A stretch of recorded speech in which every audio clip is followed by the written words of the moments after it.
Okay, so Wimbledon Preview, the Big Ten, Jake Humphrey's Platinum Sports Picks. NRL's been great this weekend. MLB has been awful. Trying to find a bit of an even balance across everything. And we're looking to kind of counterbalance that poor MLB form with a really good Wimbledon tournament. Obviously, we pride ourselves on NRL first and foremost and the NFL. But, we still do care about all results, and the fact is that MLB just hasn't been good enough. And we'd like to really bounce back with a solid Wimbledon tournament. And I'm just sitting here right now. It is 2:58 p.m. And the date is Monday, the 27th of June. And I'm just racking my brain going through all of these, Wimbledon plays, the early matchups, kind of the history. I'm probably going to be here until 8 o'clock, until just before the first game starts. I probably won't even watch the Monday Night Football, Manly versus the Cowboys. So I'm just having a look right now at the Big Ten, and obviously these are the top 10 players seeded in this tournament.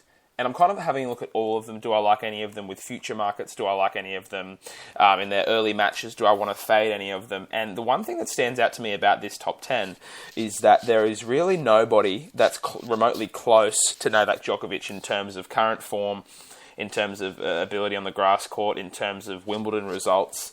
I think that Novak Djokovic, if he's ever had, I'm not going to say an easy tournament because there's no such thing as an easy Grand Slam, but I don't think Djokovic has ever had a situation where he, in my opinion, is just such a clear-cut front runner.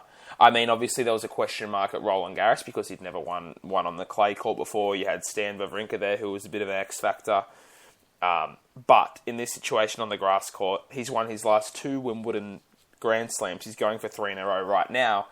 And the people around him, all of his adversaries, you talk about Andy Murray, Nishikori, Stan Wawrinka, or whatever, all of these guys, I don't believe any of them are really at 100%. I mean, 100% form-wise or even fitness-wise, health-wise.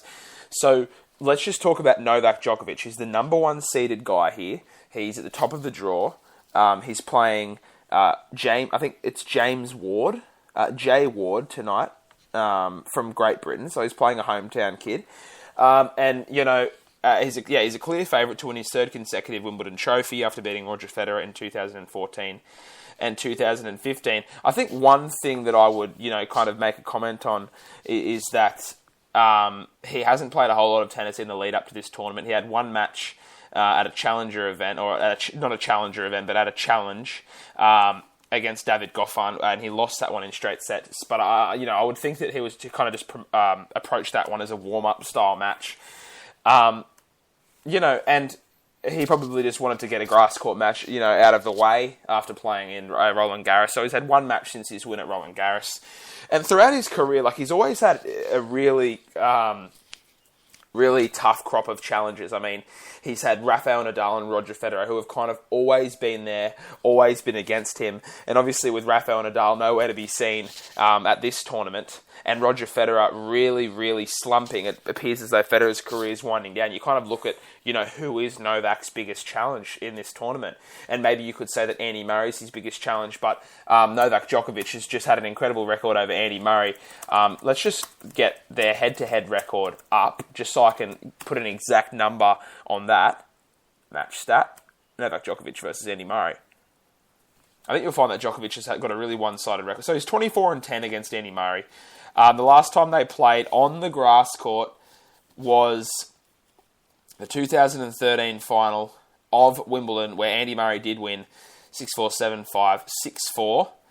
And the time before that was Olympic tennis. Let me have a look. So they played twice. Andy Murray's 2-0 against Novak Djokovic on the grass, which I guess would give Andy Murray a little bit of confidence. However, the last time he played him on the grass was 3 years ago, and I think Novak Djokovic is really, really peaking now. Novak Djokovic has won 5 of his last 6 matches against Murray, a few of them on clay, a few of them on hard. I like the way Andy Murray's been playing his tennis this season. I think he's really, not so much this season, but this year, I guess. He played good on the grass. He won ATP Queens.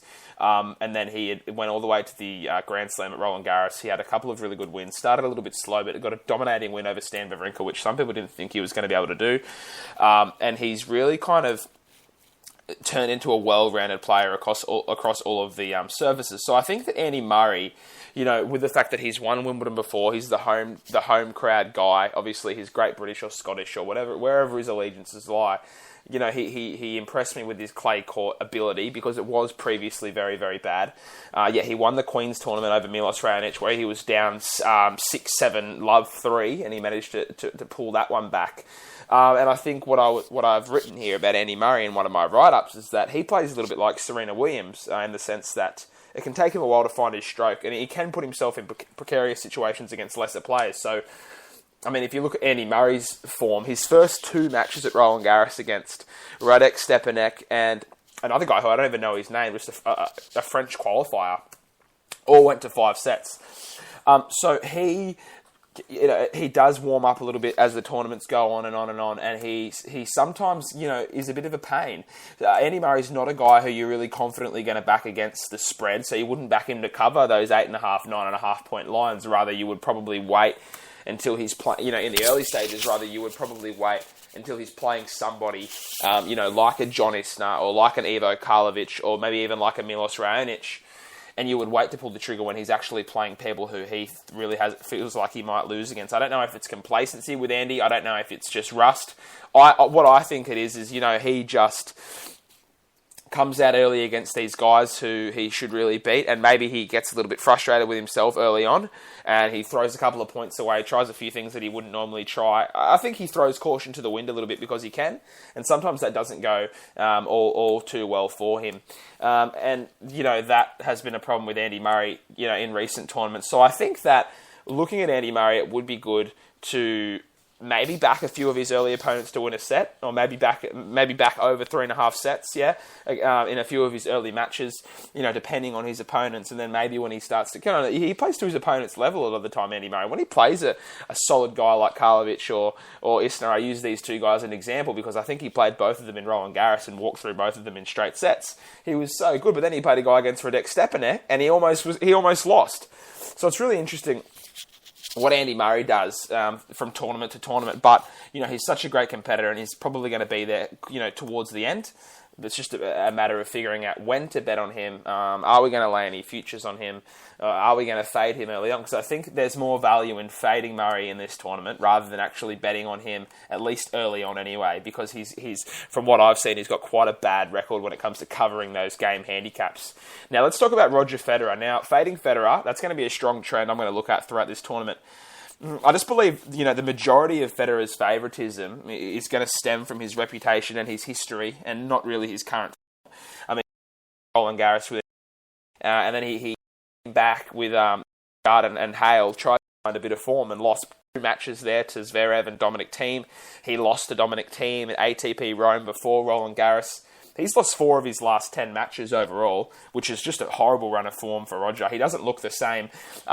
He still has that nice backhand. He still plays a lot of impressive points, but he's just getting beaten out at the baseline by some of these younger guys, these younger sluggers. He's not moving as well. He just doesn't look in it.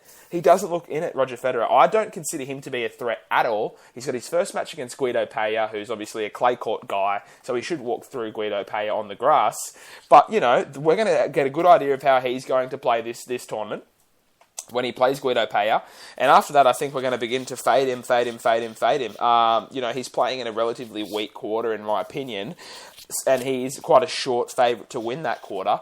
But, I guess we're going to have a bit of a look at what we can do in terms of fading Roger, because that's something that I've said to everyone that we're going to do. We did it in his last couple of matches at Stuttgart and Hale, and we're going to keep doing it on the grass court here in Wimbledon. I think Roger Federer has, punched his last ticket. I don't think he's going to win another Grand Slam. I don't even think he's going to make another semi-final. I think he's going to retire in the next, 12 to 18 months. And between now and when he retires, I think that his form is going to be pretty bad. So you talk about, Novak Djokovic, who's he got against him? He's got Andy Murray, who's certainly the most clear-cut threat to Novak Djokovic. You go down and then you see Roger Federer, who I don't even believe Roger Federer is a threat to win it at all. I think if he played Novak Djokovic in this tournament in the final, If he was to play Novak Djokovic tomorrow, I think Djokovic should win 7-5, 6-2, 6-2. I think he'd absolutely blow him out of the park. I don't give Roger Federer any chance at all, and I'm thinking that Roger Federer will probably not even make it past the round of 16. Or, he might make the quarterfinals, but I don't think he'll make it any further than that. Now, the next one, Stan Wawrinka. Now, Stan Wawrinka is a guy who is really frustrating to watch sometimes, but sometimes he can be fantastic to watch. He hasn't really found that form that got him to win Roland Garros last year. I think he looks a little bit overweight. Nothing that he has done this year has impressed me. I think he's won one tournament, which was ATP Dubai over Marcos Bagdatis. I remember watching that tournament. He looked decent. He was dominated in the semi-finals at Roland Garros, lost a straight set match to Andy Murray, and then came back at ATP Queens to try and get a bit of a roll on there a couple of weeks ago, and lost in straight sets to Fernando Verdasco. He's never passed the quarterfinal at this tournament, and he's got guys like Dominic Thiem and Alexander Zverev in his quarter. I think Stan's going to have a bit of a hard time here. Doesn't have a fantastic history at Wimbledon. I don't believe he's in the best shape of his life. I don't believe he's playing the best tennis. I think that it's getting closer and closer for these top guys to kind of, hand over the responsibilities to guys like Dominic Thiem, guys like Zverev, these young guys who, even though, a person like Dominic Thiem who, I wasn't so sure about how he was going to perform on the grass, has really done well. He came out and played very well in Hale. I believe he lost the final to Florian Mayer or something like that. But, for a guy like Dominic Thiem who had a really solid Roland Garros tournament, and then to come out and go all the way to the final in a smaller tournament like that, it's a real credit to his determination, because it's very easy for some of these big guys to come into a smaller tournament after a big Grand Slam and falter a little bit, and Dominic Thiem didn't do that. And I think that he is a guy who you're going to, in the next couple of years, he's going to pretty much be a gun on every surface. So this is what happened, right? Dominic Thiem, let's just talk about Dominic Thiem for a little while here. He came out and won ATP Stuttgart with a win over Philipp Kohlschreiber. Before that, he beat Roger Federer, and then he had a walkover win over Philipp Kohlschreiber in the quarterfinals of Hale, and then lost to Florian Mayer 6-3, 6-4. So Dominic Thiem has something like a 6-1 record on the grass already, and I think that he's going to really be a real pain for Stan Wawrinka to deal with. And so is Alexander Zverev, a young guy who's just playing with so much energy. He hits the ball so well. There's just a couple of guys in this draw with Stan Wawrinka that I don't really think that Stan is going to be able to beat. I just have a feeling about. I think this is going to be a real, apart from Novak winning it, which I think is going to happen, I think that there's going to be a lot of underdogs doing a lot of interesting things in this tournament. Now the next one, Kei Nishikori. Now I love Kei Nishikori. He's a great player on the hard court. He's an improving player on the clay court. He is a self-admitted, improver on the grass court. It's not his best surface. He's said that many times before. I think that he has a bit of a favourable matchup in the quarter with Roger Federer being in the quarter with him. But I don't think Nishikori is going to have his best tournament.